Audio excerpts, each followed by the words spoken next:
and Corona apps, like now in times of Corona. So first of all, I will do a short introduction on Students for Liberty. So Students for Liberty is probably the biggest pro-liberty student network movement worldwide. It's an international network of students who are engaged in the topics of liberty, freedom, and free markets. We host conferences and seminars, webinars, such as this one. And yeah, we want to get in touch with students and with people all over the world interested in the topics and yeah, things of liberty. So I am glad to introduce to you Professor Dr. Meelis tonight, talking about this interesting and important current topic on surveillance states and transparency in digital times after and during Corona. So Meelis, hi, welcome. Meelis is professor of political economy and chair of economics and finance department at the Estonian Business School. He is also head of research at a Foresight Center, which is a think tank at the Estonian Parliament. And he worked as an advisor at a strategy unit of the Estonian government and at the Estonian Ministry of Economic Affairs and Communication.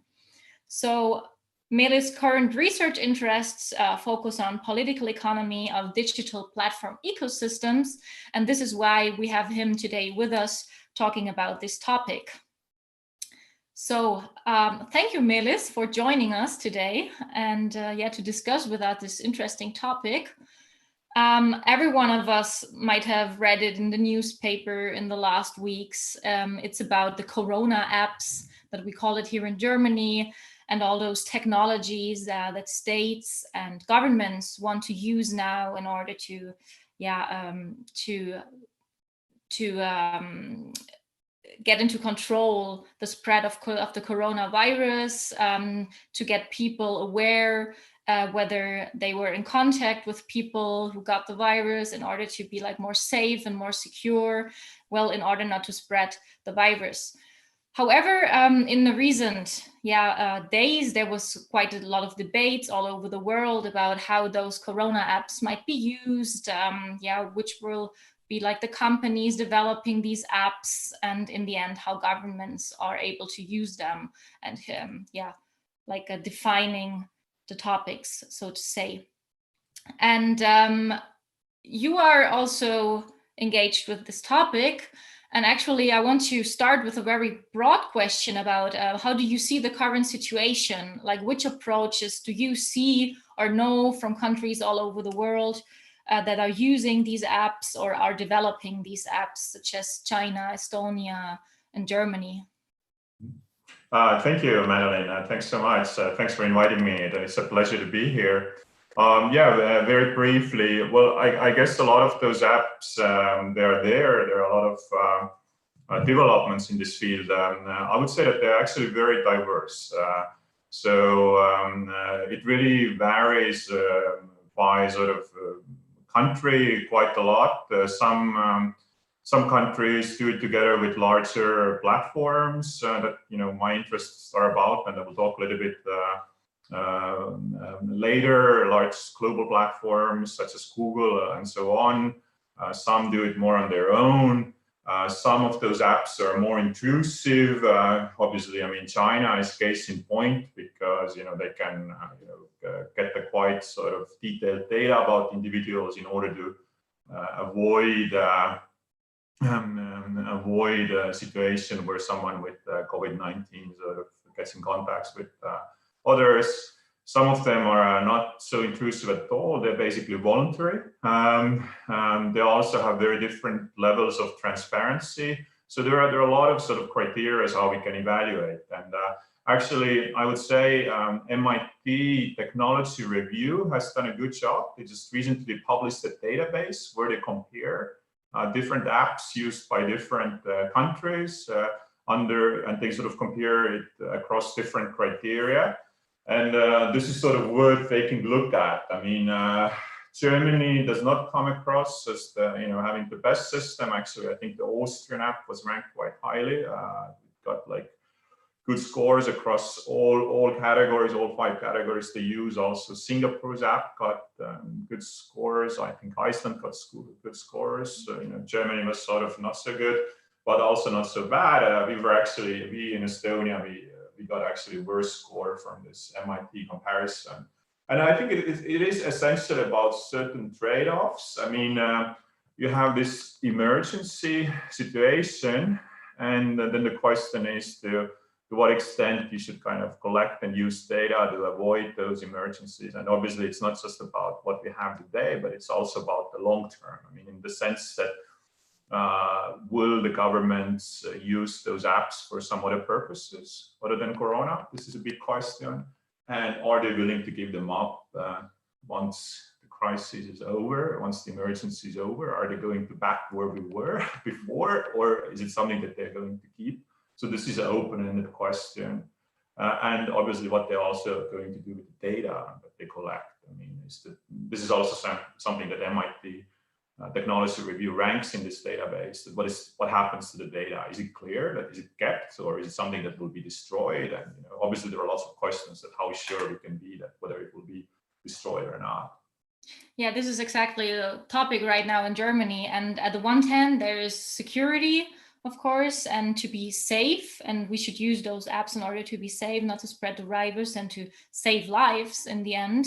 And on the other hand, there is a concern in society about what will happen with the data. Is it just for Corona issues, or what happens with the data afterwards?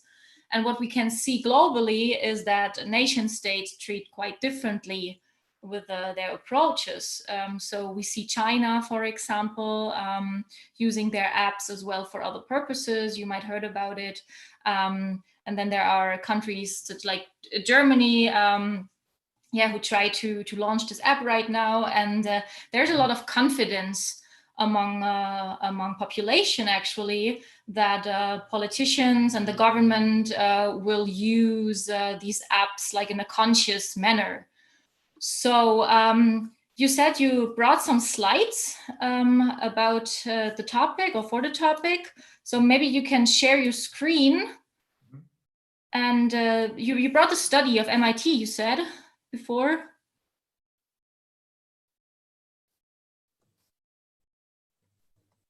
So this is just this is just one of the slides that I referred to about MIT. This is also available. I mean, if you Google, this is the MIT Technology Review. If you Google COVID tracing tracker, you will find it. It's a database of different Corona apps and evaluations across different criteria and different countries where they are. But I guess what I wanted to point out is that all this sort of surveillance technologies and data use that we're talking about, that I think we should actually look at that in a sort of broader approach of understanding what happens with digital platforms and digital ecosystems. And I will just sort of show some of the things that I have been working on and how they might be relevant for that as well. I mean, in one way to sort of think about COVID-19 is that it's just sort of allowing us to see something that has been around there already for quite a bit, right? Mm-hmm. So it's not necessarily starting some kind of totally new developments, but it allows us to see better some trends or developments that have been there. And I think one thing that we should recognize that in the last 20 years or so, we have seen this sort of increase in what can be called a platformization. Mm-hmm.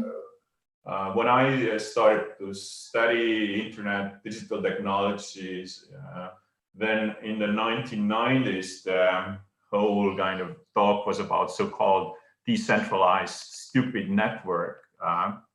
That's the term by Eisenberg. That allows you to have lots of innovation on the edge, and it was kind of techno-libertarian dream, no government control, nobody can intervene and so on. Lots of entrepreneurs can engage and so on, people can engage. But actually in the last 20 years, we have seen the rise of sort of smart network-based digital platforms. Mm-hmm. So I'm talking here about companies like Facebook, Google, Amazon, obviously also about Chinese companies like Alibaba, Tencent, and so on.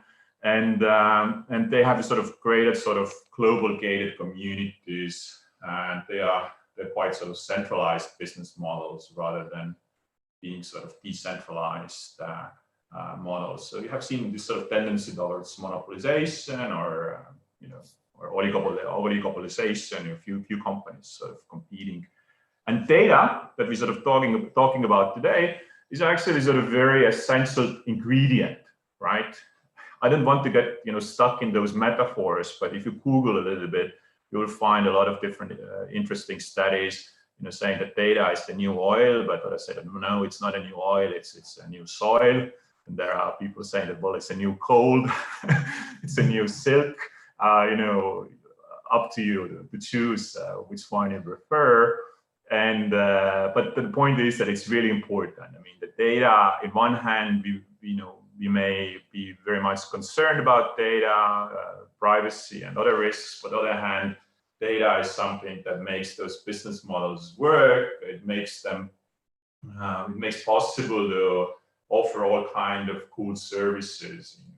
Talking about underemployed people can get jobs with ride sharing at other companies, or we can use underused assets. If you have free rooms in our apartment, a free apartment, or we have cars we don't use, they can be used in a number of ways.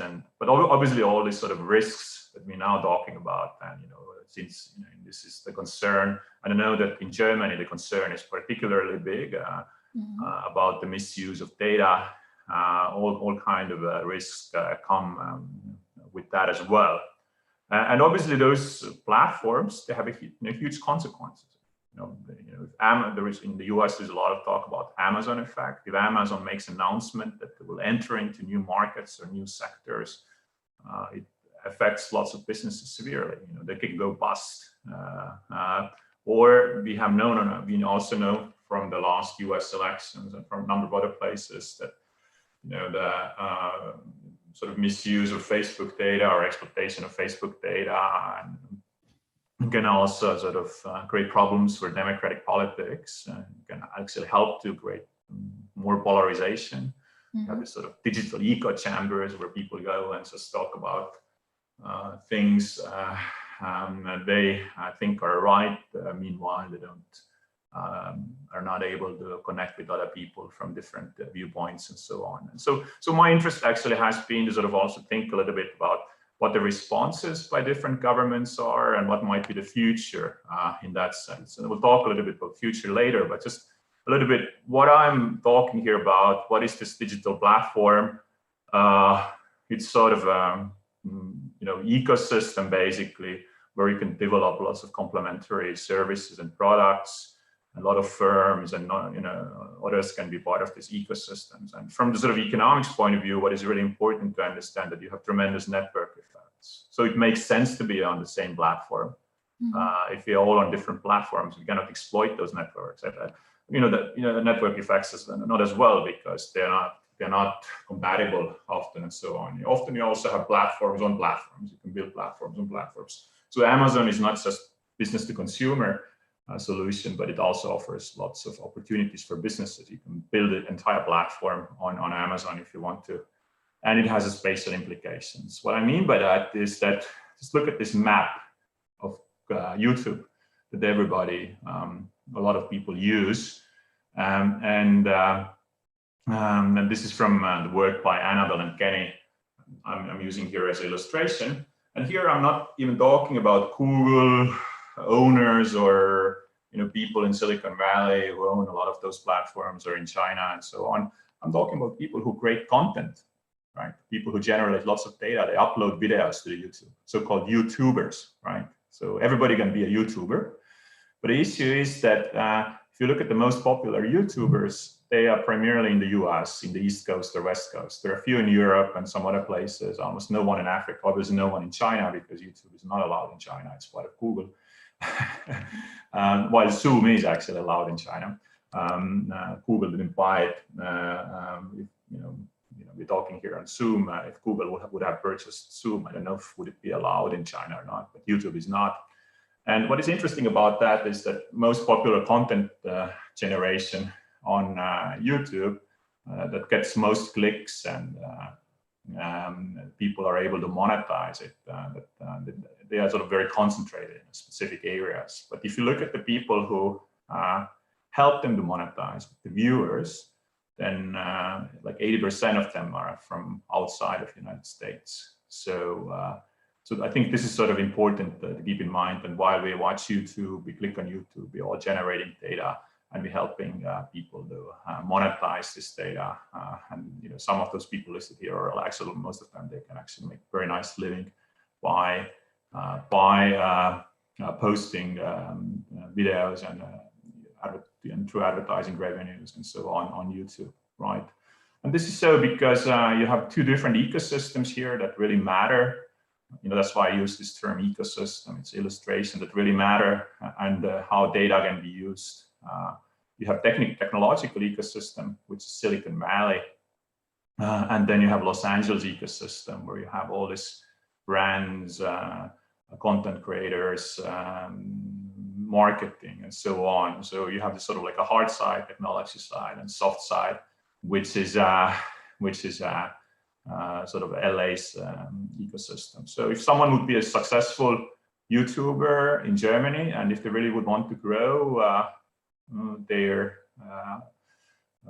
kind of activities, it probably would make also sense to get in touch with some of the people in Los Angeles, because they know how to market and make those people even more popular, and maybe at some point those people would even move to LA in order to be even more successful YouTubers. So it's quite complicated. So maybe let me just ask you one question. Like, so Corona apps would be also a type of platform for you, or how do you relate the insights of YouTube to a Corona app right now? I mean, you have some of those platforms that actually help you to generate those Corona apps as well. I mean, they are very much involved. You have the platforms on this slide.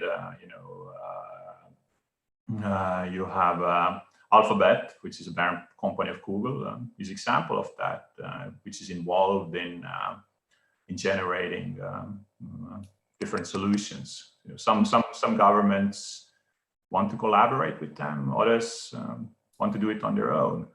And also in this list, if you look at the stock market valuation of some of the largest platforms, Alibaba, Tencent in China, those are Chinese big platforms. They certainly collaborate with Chinese government. There is a lot of data sharing, and there is Chinese apps are as intrusive that they can probably go to your, if it's necessary, to your Alibaba payment history and make sure what you have purchased, where you have been, if you have sort of broken the rules imposed by the government and so on. You could call them, they're listed in the stock exchange, and they are some of the most valuable companies in the world. And you could call them private, but you have to keep in mind that in China, private has a little bit different meaning than private in Germany or some other countries. I mean, the CEO of Alibaba, Jack Ma, is a member of Communist Party, so he's a proud member of Communist Party. So they kind of operate, I would say, certainly in collaboration to some extent, if not to the great extent, with the Chinese government. And it probably wouldn't be possible to operate companies in that scale out of China if you wouldn't have certain public backing or government backing. So yeah, I see them as a sort of those platforms as a sort of very relevant for this Corona apps, because they are some of the big players in this game, basically. Mm-hmm. So let's get into scenario planning, which is actually as well one of your main topics. Mm-hmm. So maybe you could give us a short introduction on what scenario planning actually is and how we can relate it now to our topic of Corona apps, platforms, and the like. Sure. I mean, yeah, basically, the future, which the scenario planning is about, is uncertain. In that sense, we don't know where we are sort of heading in this world. And some of the open-ended questions that I have here is that, especially if you look at the future in sort of next 15 years or so on, the question is that what will be the role of the US private platforms that have been talking about that? So what will be the role of Chinese state and platforms? And this is not just about China, because a lot of those platforms have expanded with other markets. For instance, in India, already Chinese sort of business to consumer solutions provided by Chinese platforms are more popular than are the US platforms. So, and we also, some teenagers in the West use TikTok, and so others have those sort of big issues with Huawei and 5G networks, right? So those are all exciting, and also Chinese platforms, they invest heavily in platforms outside of China. For instance, I had a picture here of Estonian company, which is a Folgt down here. It's a ride-sharing app. So they have investors from China, and they have also taken over by some of the Finnish online gaming apps. So it's not just about China, it's about their investments in different places. And well, in Europe, we kind of have tried to keep sort of more balanced approach. We don't really have large platforms in Europe in comparison with US and China. They're kind of small. I think the biggest one really is a Spotify. And what would be sort of European approach? Can we sort of keep up? We're also not very good in sort of the use of AI, artificial intelligence. I spoke with one of the Swiss AI entrepreneur, and he told me that, well, after lots of efforts in Europe, he was able to put together a database of 6,000 people in healthcare, right? So healthcare database that you can use artificial intelligence, machine learning, and it was about 6,000, and following all the rules and so on. It's very complicated to get access to health data in Europe. It's heavily regulated and so on. Mm-hmm. While in China, in collaboration with one of the large platforms, you're talking about millions, right? And again, like there are a lot of ethical issues and legal issues and regulatory issues in access to healthcare data, but for artificial intelligence to kind of like work, you actually need lots of data to work with, right? So if you don't have access to data, and it's the same story with all those apps and those sort of technologies, is that you don't have access to data in one way or another way. It's actually very challenging also to expect sort of technological advancement in this field. So it's kind of a trade-off between whether you want to get benefits of technology and how do you want to kind of regulate the data access. So I'm not saying that, well, the Chinese do it really well. As I sort of said it opposite, there are a lot of issues there. Probably you can do it in a number of ways better, but where the balance lies. So this is the big question. It's an open-ended question. So and if you have lots of open-ended questions, lots of sort of things that you cannot agree on, or uncertainties, it makes sense to use scenario planning. So basically, you're trying to foresee the future to a certain kind of time, or so to say, to plan different scenarios about what could happen in the future. Yeah, absolutely. And I can, I will show you some of the work I've been doing, or some of the examples of that. But just this is a reminder. Also, what also kind of increases this uncertainty is this the whole situation with COVID-19. Mm-hmm. And as I sort of mentioned already in the beginning, that lots of countries sort of approached this differently. So this is the tracker that I mentioned before that is worth looking at, and how countries approach tracing coronavirus in the population. But so the way I think about the future is that I'm not thinking in terms of one future, what the future will bring, but we think in terms of alternative futures. So they are kind of what in social sciences is called sometimes ideal types. Different sort of ways to think about it. And why we do that those are some of the books that have been written that are quite well known. There is even so-called Oxford scenario planning approach, and there's been quite a lot of sort of scholars who have written on that. But why we do that is that I don't know if anybody knows this picture. So this is the picture of Queen Elizabeth II. In 2008, he went to London School of Economics, and he asked those economists there that, well, look, we are now in the middle of the financial crisis, and how is it that you guys are economists and you didn't see it coming, right?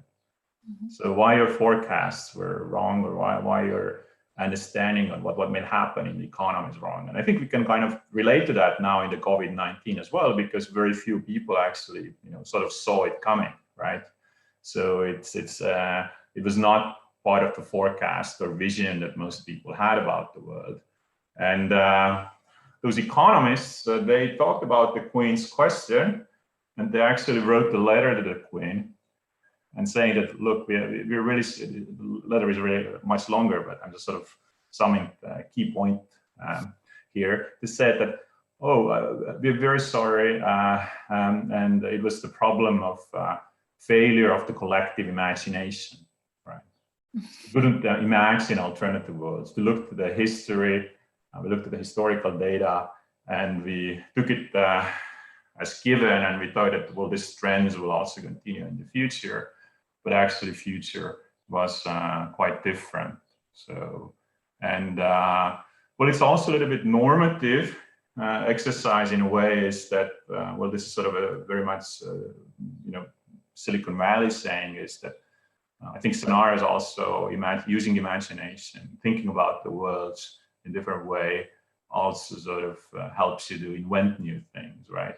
And that's the famous saying from Silicon Valley that best way to predict the future is to invent it. So, okay.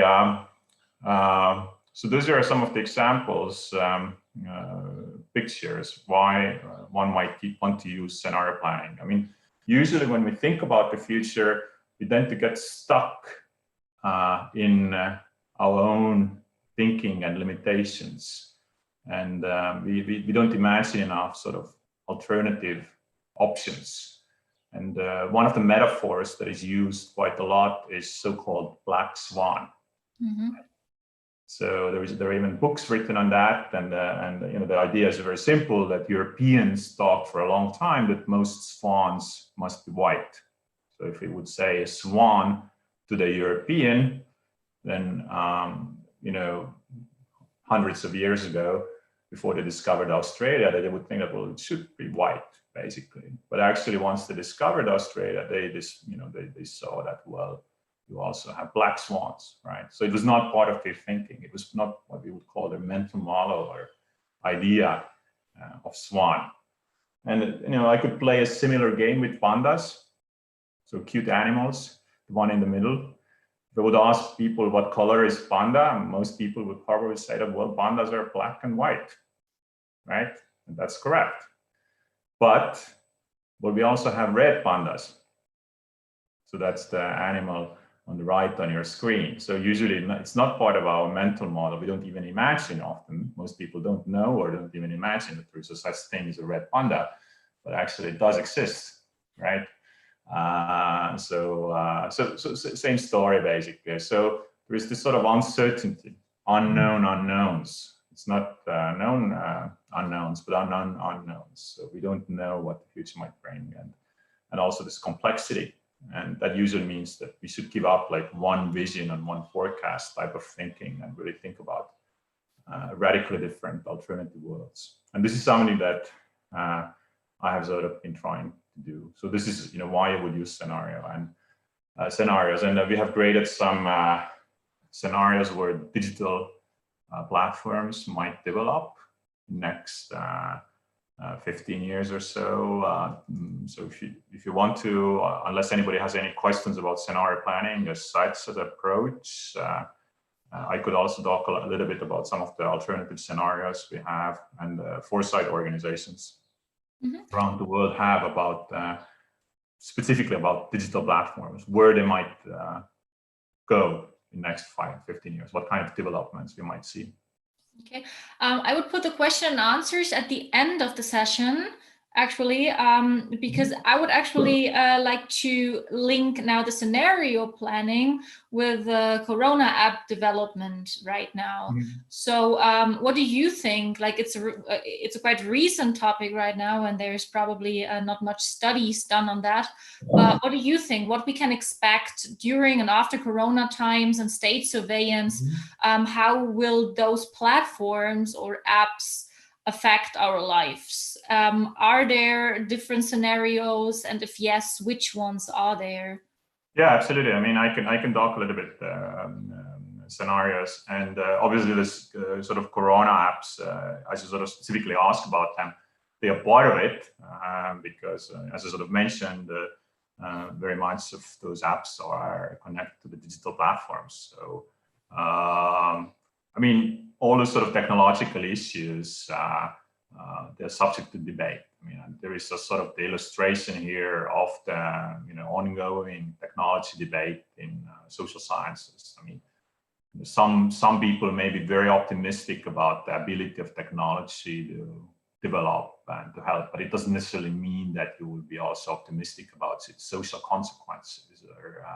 So, for instance, you could say that, well, I'm very optimistic about my government or Google to develop new Corona app, but we may disagree, it may be great technology, but we may disagree heavily on the social consequences of this app, right? Some people would say that, well, this is great, it helps us to avoid the spread of COVID-19, while others would say that, well, it's so bad because it limits our privacy and limits our freedom, basically. And we see that, these differences are not just between Europe and China. We see that also between different European countries. I think in this area, for instance, probably Germany and Estonia are opposite, right? So we have kind of embraced quite a lot of digital technologies, and we are relatively relaxed about privacy and concerns, while in Germany, I think one of the main barrier for digitalization in general is precisely those concerns that whether they will limit our individual privacy and so on. And so in that sense, it's not just a debate among scholars, but it's also a debate among publics in general, and countries are very different. And what I have done is that I have kind of compared different scenarios by very different organizations from US, EU, Singapore. Some of them are big global organizations such as OECD. Others are more like national organizations. And we have various scenarios about where the world is taking us. You have, for instance, scenarios how the China, as sort of we discussed before, will become a more dominant global player. You have also scenarios where people say that technology firms, it's illustrated here with the picture of Elon Musk, will become more stronger in this world. In Estonia, we have also sort of talked about at least 5 different options how the government and governance might look like. I guess the night watchman state would be sort of most minimalist state, right? Where you primarily would have probably private apps that are important, not so much state apps. But you could also imagine different scenarios, such as caretaker state, where you have a kind of very intrusive government intervention trying to regulate and predict the behavior of individuals and point them vis-a-vis proper direction. And you can have also a number of other alternatives, such as network governance, which is more sort of decentralized, where you have a number of different organizations sort of doing different things and so on. So this is something that we have done. Also, it has been published in this book that is open access, European Perspectives from Public Administration, and a number of other places. EU has done also some work on the future of governance, where those digital platforms and digital apps play quite sort of crucial role in a number of ways. And this is example of the OECD scenarios. So one way to, I mean, now we have sort of been thinking about primarily in terms of sort of government versus big platforms, big private platforms. So those are scenarios 2 and scenario 3 here, but they also imagine scenarios where individuals actually have lots of rights. This is scenario 1, I choose, where we have empowered individuals and you know, the data use by big corporations and governments is severely limited because of those rights. A number of things that can be done now maybe would be even more difficult. But you could also, as they have imagined, to have sort of scenario which is called artificial invisible hands, which is very sort of decentralized scenario. You don't have big players dominating as in you know, big platforms and so on. But at the same time, also, you don't have a privacy either. So a lot of data is very open and so on. So those are some of the ways, and you know, you can combine them. So this is basically based on the literature review. And you could say that, well, okay, by looking at those studies done by different foresight organizations, you can come to this conclusion that if you look sort of next 15 years or so, you could have the world where private platforms dominate, right? And a number of scenarios sort of, you know, correspond to that I have sort of listed here. You could also have the world where government platforms dominate, right? Or more government-centric. So the governments are quite crucial players. I guess this is your Chinese scenario, right?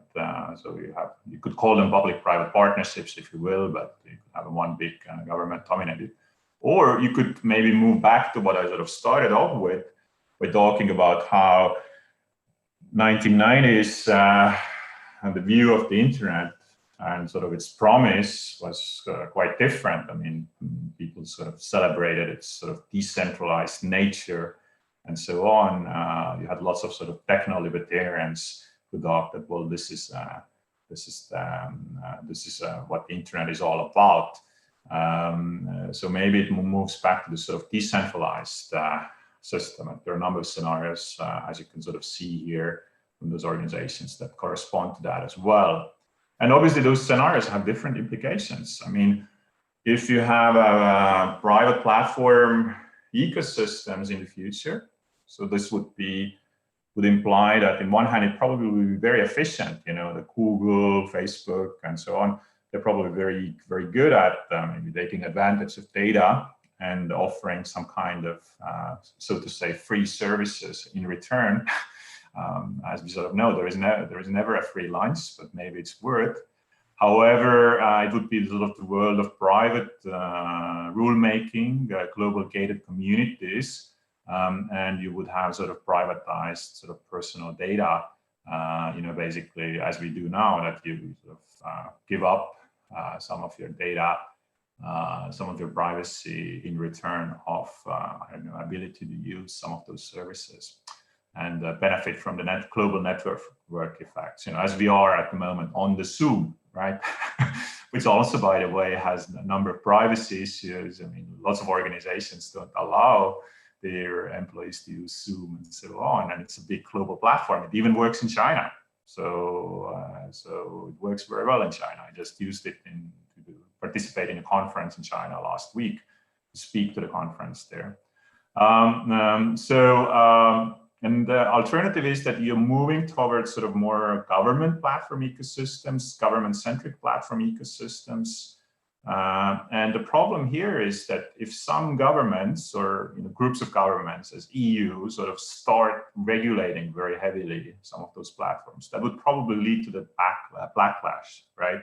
So it's not that just, we already see that because Chinese regulate the internet quite heavily. It has already led the backlash from the United States. If Europeans will regulate large American platforms and tax them more heavily, then there will be a backlash from the US. We have already seen some of those debates, right? And it would lead to something what we call a splinternet. right? So you don't have a global internet, but you have a splinternet. Basically different countries or different regions have different type of internet, different apps are allowed, and so on. And in that sense, from the economics point of view, kind of reducing global openness, economies of scale, network effects, all those sort of things that kind of come with a large private platform ecosystem. And of course, the danger there is that in those ecosystems that are more regional, you have dominance of larger countries. China would dominate over some of the neighbors in Asia and so on. And then you have more and more sort of data collection by the governments rather than privatized data, and probably those governments would be also very reluctant to share this data with the private players or some other players. So that's kind of likely scenario. And the last one is kind of a decentralized system where you have very diverse private, public, community solutions. So you could have different apps. I guess even in Germany, you could have different regional apps, one in Bavaria and one in somewhere else up north. And in a way, I guess there is also benefits of decentralization. You have more competition and so on. But again, like different communities, different regions, different countries, they have different capacities and capabilities to deal with the challenging issues, and you could also generate some risks. And probably it will be the world of the more open data, open access. Hopefully, that will be more sort of similar maybe to what's some of the open source software movement people are trying to achieve. So it will be quite sort of different world. I mean, and that's usually a little bit, kind of a scenario that is not considered the most probable. Probably most people would think more along the lines sort of private platforms versus governments, right?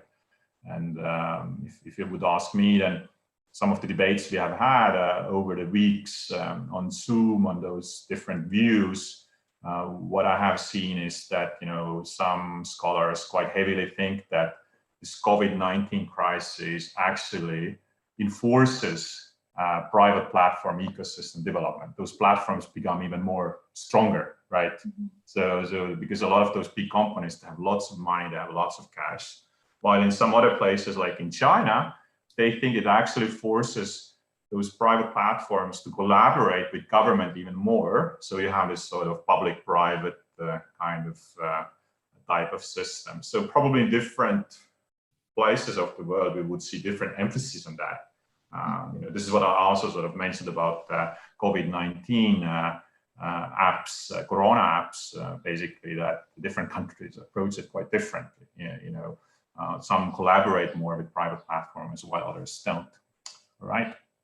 I would end here with the slides. I mean, I can also go back to the main screen and answer any questions you might have. Yeah, I saw that there are some questions. So because we have 15 minutes left, and I would actually go into the Q&A and open it for all those who are watching right now. So you can either pose your questions on YouTube or within the Zoom webinar if you're part of it. So there was actually a question about the OECD scenarios that you had on your slides, the 4 different scenarios. And here someone is asking, does that mean within the scenario number 3 that large companies plays the rule of the new government? Yeah, I mean, this is exactly the point. I mean, and that's what I have been sort of emphasizing, that if you look at the big players like Google and Amazon and Facebook, and Chinese players like Tencent and Alibaba, they're not just markets. They're not just places where you go and sell and buy stuff, but they're also rule makers, right? So they make the rules, how this market operates and so on. And if you sort of think about it, then in a way, there is already a conflict of interest, right? So they have, and because on top of that, that they're marketplaces, they're rule makers, they also themselves participants in those markets, right? So, and that already creates lots of conflict of interest. I mean, there is this great paper written by Martin Kenny and his co-author on something what they call a platform-dependent entrepreneurship, right? So if you're a small entrepreneur, you start selling stuff on Amazon or on any other platform, if you become very successful, the platform may actually start developing a business that is similar to your business. So basically they can go over your business, or they might change something in their algorithm and so on, which also may mean that you may have sort of issues, right? So you're not an entrepreneur in the sense as you sort of might understand it before big digital platforms, because you're very much dependent on one platform that has sort of created this sort of ecosystem. And so this is very much to keep in mind. We had a great discussion on that with a bunch of Estonian, Finnish, and California entrepreneurs a month ago. It was part of the Free Market Roadshow. And we talked about this sort of limitations. And there are sort of cases of some of the small companies out of Estonia, how to collaborate with Rakuten, for instance, which is a big Japanese e-commerce company, and so on. So this is actually a very fundamental question here, and it's important to understand. Yeah, and this is exactly that type of scenario. That basically the scenario is that the world, as we sort of know it now, it also will sort of expand or continue in the future, basically, right? Okay, thank you. So the next question is also regarded to the scenarios. Do you, Meelis, see a rise in open source software in these situations?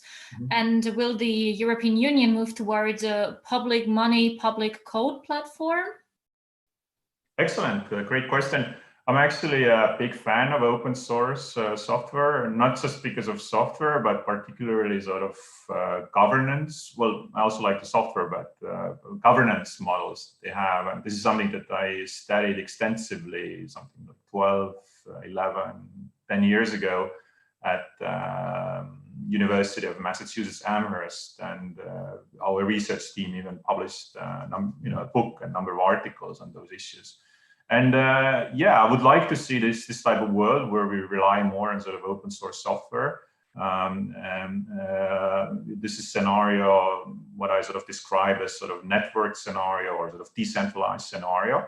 And I think open source software kind of offers sort of alternative model of innovation to big platforms such as Microsoft. But obviously, as I sort of pointed out, if you look out at the real world, this is kind of my ideal, but in the real world, this has been like a smaller movement than, let's say, the movement towards platformization. But it could happen for a number of reasons. It could happen because of regulatory reasons. It could also happen because you could have some kind of backlash by consumers. Basically the big platforms get too big and people want to move towards sort of different solutions. So that it's possible to imagine a number of ways. It could also happen because of technological developments. Basically that if you're able to develop technology in a way, it doesn't make any more sense to have sort of centralized platforms running everything. It could, there are possibilities, but so far, as I sort of mentioned, most people think in terms of sort of government or sort of big corporate platforms rather than in terms of sort of open source. But certainly certain niches might exist. I mean, already open source has been very good in developing certain business-to-business solutions. They're not maybe so good in business-to-consumers, so that's why maybe most people don't really know much about the open source movement, but again, like we can just use our imagination as a limit. So I don't know what the future will bring. I can say that, well, there are alternative options. Thanks. Just tell us about the scenarios, Meelis. Yeah, exactly. Yeah, exactly. Okay, there's another question from Adam. What does artificial intelligence and quantum computer technology mean for the markets and the knowledge problem he poses? Yeah, I mean, this is again like a great question. Well, it depends on where the artificial intelligence will develop, and this is again uncertain. I mean, a lot of the things you have artificial intelligence is something that has developed in the waves. I mean, it's very popular to talk about its potential and so on, but a lot of things have been around already sort of from the 60s, right? Now, just like a better access to data and lots of technological developments have allowed to use it in a better way. But I think a year ago or a year and a half ago, MIT Technology Review had this sort of great article about the potential of the next AI winter, right? So we cannot also outrule the limitations of AI, that maybe its development in the future wouldn't be as great as maybe some of the scenarios predict. And so far, I think we see severe limitations. We're not actually that close to getting self-driving cars. There's a lot of talk about that, but there are also limitations on what artificial intelligence can achieve so far. But it doesn't, of course, imply that there wouldn't be any kind of breakthroughs and so on. So there's a lot of uncertainty. My point is that there is a lot of uncertainty as well related to artificial intelligence. And in that sense, it also makes sense to think about it in terms of scenarios that, AI may be advancing very quickly, very rapidly, or AI might not advance so quickly and rapidly, rather than to have only one view that AI will come and take over the world and we don't need any more humans or to do certain jobs and so on. And obviously certain jobs already that have a very limited kind of tasks can be replaced by technologies, but others, I think there are still a lot of jobs where basically technologies complement human work, and also technologies do great new jobs. This is also important to keep in mind. We shouldn't be kind of pessimistic that, well, some jobs will disappear because of technologies, but they also help to create new ones. I mean, I talked about YouTubers in the beginning. I mean, 15 years ago, nobody thought that a YouTuber could be full-time profession, basically could make lots of money out of YouTube by being simply a content creator there. So there are those sort of things that are easier to imagine than others, basically. Thanks. Okay, thank you. So we have actually 2 questions left. There is one from the audience and one by myself, actually. Regarding your answer about large companies making rules, would that be any different than the current situation where consortiums or large companies create industry standards, is the question.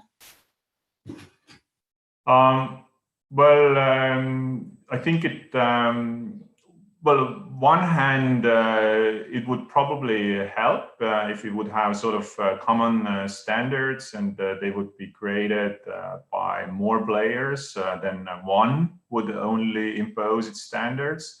But on the other hand, I guess there could be also problems in the sense that sometimes also the sort of standard is different standards. They might also relate to the competition. Maybe sometimes it helps to have competition. In some other cases, it doesn't. So I'm sorry, the answer is kind of it depends. It depends on what kind of standards we're sort of talking about, so that would be probably my take on that. So. Okay, so I have actually one question, because they might be watching SFL leaders or people interested in liberty and about supporting liberty for the future. So what would you recommend for young leaders nowadays about what can we do? How can we use those platforms in a constructive, in a positive way, like using these digital ecosystems for building a freer society? Well, I mean, I think one thing we could do is that we could be kind of quite sort of analytical and critical about what the platforms do, and we should sort of study them, pay attention what they're doing. And I think this sort of example that we started off from MIT Technology Review by sort of tracing the Corona apps, right? And this is a great example. I think this is type of the work that we should be doing, and not only just doing it from a sort of a research perspective, but also communicating the results. Basically saying that this should be sort of research-based, science-based, making a strong argument And I think, for instance, you can use it, use this source from MIT Technology Review to have a debate in Germany to say that, look, this app says, this study or comparison says that in Germany we have that kind of shortcomings, in comparison with Austria, and we could do the same thing in Estonia. In more general terms, I think, especially in this sort of COVID-19 world, and this is something that we have been thinking here with a group of people, we should launch sort of a project that specifically monitors freedom, right? Because of those, a lot of freedoms, individual liberties were limited because of in the state of emergency. And now it would be important to study that how and when are those liberties restored. And if some of them are it is highly likely that, we're talking about sort of politicians that don't want to waste the crisis. And they may want to kind of use this opportunity to keep some limitations on liberties and freedoms that were not there before the crisis. And I think it would be important to have some kind of comparison and database of different countries and to see which countries are better and which are worse in sort of restoring our liberties and freedoms we had before the crisis. So those are some of the things I think are very helpful, and it will also help, in addition to research, to communicate them strongly and demand. Yeah, so do like best practice exchange. Yeah, change basically in that sense, yeah. Perfect. Thank you for your answers, Meelis. So up to now, there are no other questions from the audience, and we have actually just 1 minute left. So I would take this minute and thank you very much for joining and giving this webinar. And I hope that the audience learned something about the topic. And yeah, is there anything else you want to say? Oh, I'd like to thank you. Thanks for listening. And if you have any questions, certainly you can send me an email. I'm very easy to find if you Google me. My email is also public information. So yeah, it's meelis.kitzing@ebs.de, and I will be happy to talk with you. So thanks, and have a great evening. Perfect. Thank you, Meelis. I would also like to thank you for joining, and I would like to announce our next webinar. Next week, we will have Matt and Terry Kibbe talking about love, liberty, and happiness. So it will be a quite spring-like topic, fitting to the season. So yeah, I hope we will see each other next week again. And yeah, I hope you enjoyed it and have a great evening.